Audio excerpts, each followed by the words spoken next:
Excuse me, ma'am. Anyhow, so in the previous class, we just had gone through the case study of Zimbabwe, that how the political party which was ruling there, they were harassing the opposition party. Their meetings were disrupted and public protest were declared the illegal one. Even the media was there under the total control of the government, right? Even those the newspapers or media, if they dared to publish anything against the government, they were severely punished. Even the judiciary was also not independent. The judges were also pressurized to give decision in the favor of government, right?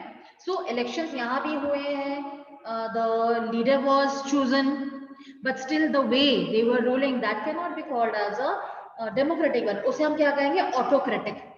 Autocratic क्या होता है? जहां पर the wish or will of one person is important, and that one person, he or she rules the country as per his own wish, without consulting the other members, right? तो हम उसे कहते हैं autocratic rule, right? So किसी भी country के लिए democratic होने के लिए जरूरी है कि ऑपोजिशन भी होना बहुत जरूरी होता है, right? And the rights should be given to the people. The people should be having the right to think, to have their opinions, to protest, to form the associations, to elect, to be elected, right? And everyone should be there equal in the eyes of law, right? And these laws, these rights are to be protected by the judiciary. You must be remembering that in class 8, you had studied about the independence of judiciary, that why the independent judiciary is necessary. Because if the judiciary is not independent, then the ruling party may influence the judges and will be able to have the decisions in their favor, and in that case the victim may not be able to get the justice. So it is to be independent, जहां पर ये legislator या executive के अंदर ना आती हो, कोई इसे influence ना कर सके. And in our country at least we can say that yes, the judiciary is independent, right? It is not at all influenced by the executive or the legislature, right? And it's not only about the rights. See, in every country, some people are stronger, some people may be the weaker, some communities may be the stronger one, some may be the weaker one. So government जो है उसको चाहिए कि वो सभी के लिए बराबर सोच रहे हैं, कि चाहे वो माइनॉरिटी है चाहे वो मेजॉरिटी है, और ऐसा डिसीजन ना लिया जाए that may not be good for one particular community, right? In case it happens, if it happens कि जो डिसीजन गवर्नमेंट लेती है वो किसी एक के लिए, कम्युनिटी के लिए तो बहुत बढ़िया है, किसी और कम्युनिटी के लिए इट्स नॉट गुड, सो हम उस समय कह सकते हैं government is not at all accountable to the people, right? Whereas जो गवर्नमेंट होती है that is answerable to the people, that is accountable to the people, right? इसके बारे में नेक्स्ट भी हम लोग कर लेंगे. सो अब यहाँ पे इसका जिस्ट क्या है, that a democratic government rules within limits set by constitution, law and citizens rights. अपनी मर्जी से कुछ भी रूल नहीं बना सकते हैं. If any law is to be made, that is to be passed, that is to be discussed in the parliament, and that is to be passed with the majority in both houses of parliament. ये बात अलग है कि अगर किसी particular political party की बहुत ही ज्यादा मेजॉरिटी है तो उससे क्या होगा कि definitely their decision will prevail, right? And that is the reason कि पार्लियामेंट में ऑपोजिशन का होना बहुत ज्यादा जरूरी होता है, so that the ruling party I mean does not rule as per its own wishes. और वैसे भी जब कॉन्स्टिट्यूशन बना था तो उस टाइम पे ही गवर्नमेंट के लिए भी कुछ डायरेक्टिव्स जो थे वो आ गए थे right? That were known as the directive principles, according to which the government was to work. अभी भी गवर्नमेंट जो है वो अपने आप नहीं कर सकती. इन केस गवर्नमेंट ऐसा कोई डिसीजन ले लेती है which goes against the constitution, then our Supreme Court has the full right, the Supreme Court has the full right to have a stay on that particular law. Supreme court उस law को रोक सकता है, उसको खत्म कर सकता है, उसे दोबारा अमेंडमेंट के लिए भेज सकता है. ये सारे राइट्स हमारे सुप्रीम कोर्ट के पास होते हैं if supreme court finds that a decision taken is going against the constitutional law, right. So ये एक बड़ा ही सोफिस्टिकेटेड पैटर्न है जिसमें हमारी कंट्री एटलीस्ट जो है वो रन कर रही है. अदरवाइज आपको थोड़ा सा अज्यूम करके देखो कि इतनी बड़ी कंट्री है, it's so big country, right. So ruling that country, having a control over that country, it is a very difficult one. See, बाहर की कंट्रीज में क्या होता है, जो फॉरेन कंट्रीज है वहां पर पर्टिकुलर एक रिलीजन होता है, एक लैंग्वेज होती है, common type of people are there, right.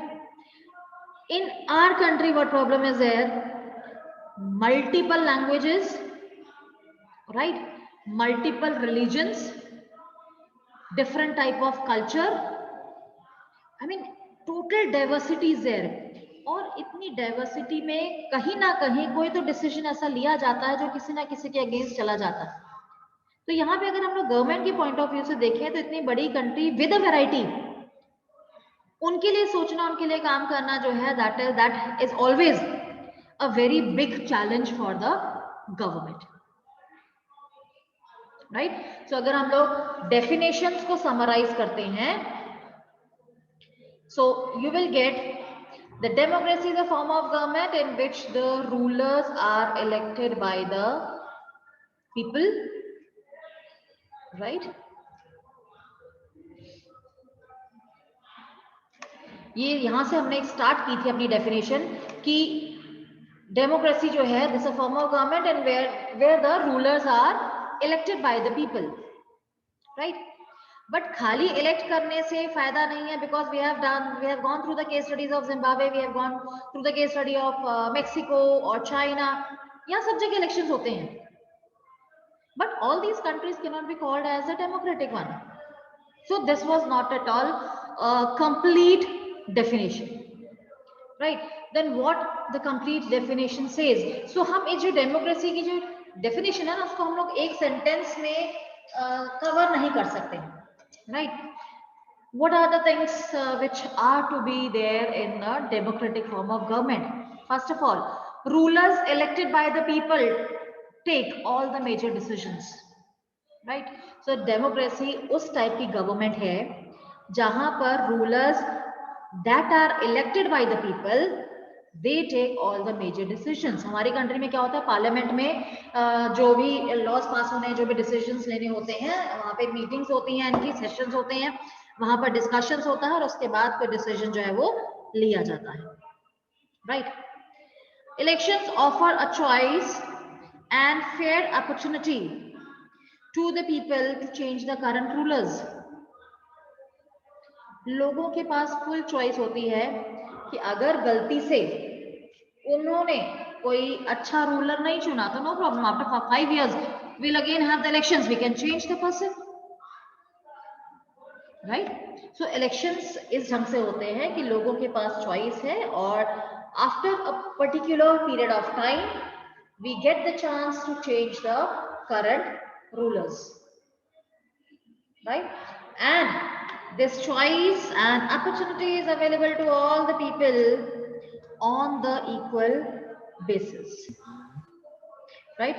Equality पे based है, everyone is having such type of right. आप लोगों को याद होगा हमने 7th में पढ़ा था power over the ballot box और how the people they get the right to vote, and everyone gets the right to vote who has attained the age of those who have attained the age of 18 years, right. So besides this choice, as mentioned, an opportunity is available to all the people on equal basis, and the exercise of this choice leads to a government limited by basic rules of the constitution and citizens rights, right? तो ये जो choices लोगों के पास होती हैं, right? So the government or the political parties also know that they have to work properly and in favor of the people, otherwise next elections में लोग जो है उनको elect ही नहीं करेंगे. तो ये pressure जो है ये political parties के ऊपर होता है, right? So here the exercise is given. I mean, we'll read out the 5 examples. You have to match each of these with the relevant feature of democracies that has been discussed. King of Bhutan has declared that in future he will be guided by the advice given to him by elected representatives. Right? So here we can say ki yes, it is the major decisions that are taken by the elected leaders. Many Tamil workers who migrated from India were not given the right to vote in Sri Lanka. Right? So here we can say ki yes, I mean the free and fair electoral system. No, sorry. Here we will say one person, one vote, one value is not given. The king imposed a ban on political gatherings, demonstrations, and rallies. Right? So free and fair electoral competition is not there. The Indian Supreme Court held that the dissolution of Bihar Assembly was unconstitutional. So here we can say that the rule of law is there. Political parties in Bangladesh have agreed that a neutral government should rule the country at the time of the elections. Right? So here also you can say, here we can say yes, free and fair electoral competition is there. But as far as the ban on political gathering is there, that means respect for laws is, so for rights is not there. So now till now we have done ki what is democracy, right? Ki democracy hai kya, iski definitions kya hai? Now the question arises ki why should we have the democracy? Why cannot we have some other form of government? Why cannot we have the other form of government? So again, it's a debatable question. Many may be of the view that yes, the democracy should be there. Some may be thinking that democracy should not be there. So as such as mentioned, this is a debate, right? So we will plan an activity or a debate on which type of government should be there in the country, whether the democracy is better or not, right? So in favor of democracy and against of democracy, you people will put your views and we will have an activity which will be informed to you people, right? So कई लोग ऐसे हैं जिनके पास अपने arguments हैं for against the democracy, कई हैं जिनके पास फेवर में भी है, right? So as far as these arguments in favor and against of the democracy, that we will cover in the next class.